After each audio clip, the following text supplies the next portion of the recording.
Good morning mga boss. Dumating na yung order ko sa Manchester na power plenum. Ito, sana niyo.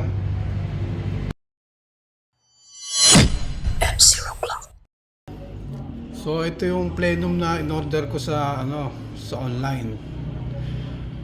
Tatlong klase yata yung binibenta nila, 2 inches, 2.5 tsaka 3 inches. Pinili ko tong 2 inches lang.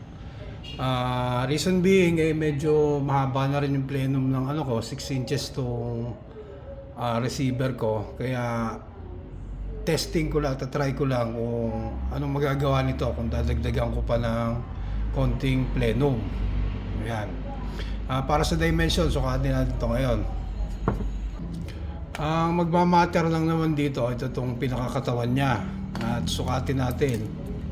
So yan, saktong 2 inches naman. Pero kung sasama mo itong thread ay almost 3 inches siya o 70 mm. Ayan.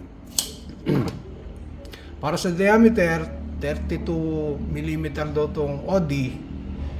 Sukatin natin itong OD nito. So yan, sakto naman. 32 mm itong OD. At syempre, kailangan nating malaman kung ilang cc itong ma-hold nito. Hindi nga pala Manchester itong unit ko, pero ito nakalagay sa description nila para sa Manchester unit lang. Pero sinukat ko yung thread line ng receiver ko, mahaba naman. Kaya tingin ko uubra to para doon. Sa susunod na video try nating isalpak. Pero itong thread line nito, ito na yung metro para kitang kita. Yan, 20 mm o 2 cm yung haba. Kaya tingin ko pasok to dun sa sa receiver ko. At ito nga, standard naman to na G1 half by 14 yata yun. Kaya wala tayong problema rito. Any regulator siguro na mga Taiwan, China, pasok dito. Taiwan nga pala ang ginagamit kong regulator. Ngayon, at ngayon try natin kung ilang cc meron itong malalaman nito. Gawan muna natin ng drawing para kitang-kita natin yung itong mangyayari dito. So bali ito yung cylinder. Pasensya nyo na lang yung drawing Itong diameter na kailangan nga pala natin kuhanin yung inside diameter. At ayon sa kanila, itong ID nito nasa 19 mm. Check natin.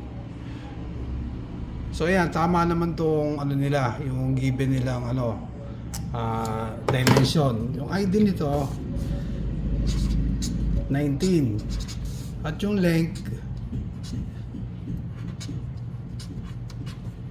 ang kukuhaan din natin yung hindi tong outside, yung length ng ng cylinder sa loob. Sa millimeter na natin kukuhanin. So ayan, 41, nasa 41 mm tong inside length niya ng cylinder. Ayan. So bali gagamitin nating formula lang ay pi R2H.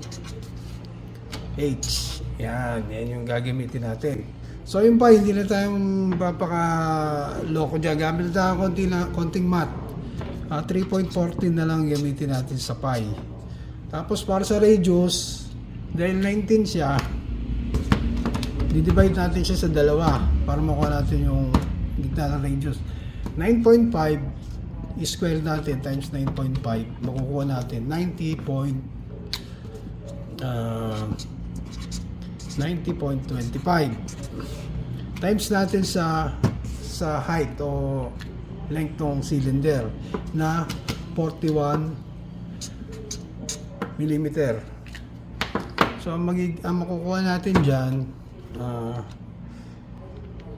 3.14 times 90.25 times 41, 11 1,618. Divide ngayon natin siya sa 1,000 dahil millimeter nga yung ginagamit natin. So 11,618 divide natin sa 1,000, 11.61 cc. So dito sa anong to, i-round up na natin. Meron tayong 12 cc. Sa anong to, sa plenum na to na 2.5 na may inside diameter na 19 at length na 41 mm, meron akong 12 cc na may dadagdag doon sa plenum ko. At yung barrel ko naman merong 19 inches yung barrel ko. Iano natin yun sa, convert natin sa yung 19 inches sa millimeter. So barrel 19 times 25.4, ang makukuha natin ay 482. Rough estimate na, tanggalin na natin mga point. 442 mm yung length ng barrel ko. So ang ano ko ay .22 caliber. So ito ay 5.5. So ganun lang din yung gagawin natin. Yung 5.5 divide natin sa dalawa para makuha natin radius. Square natin ngayon 2.75. Multiply natin sa pi na 3.14 at multiply natin 482. So meron siyang 11,445 over natin sa 1,000. Divide 1, 11,445 divide natin sa 1,000. So merong yung barrel ko kailangan ng 11.4 cc. So enough na tong plenum na to para may provide niya yung buong cylinder nung barrel ko na 19 inches. At meron pa nga akong plenum dun sa sa receiver ko na medyo malaki na rin, kaya titingnan natin kung makaka-apekto ba to o may dadagdag ba to sa performance ng unit ko. So ayun, bali ang lang dito, tiwala ako sa machining na ginagawa ng Manchester. Ayan, maganda yung pagkaka-machine. T6061 naman tong ginagamit nilang aluminum, kaya sigurado tayo sa tibay. At maganda yung pagkaka-thread, malinis, hindi matatalim.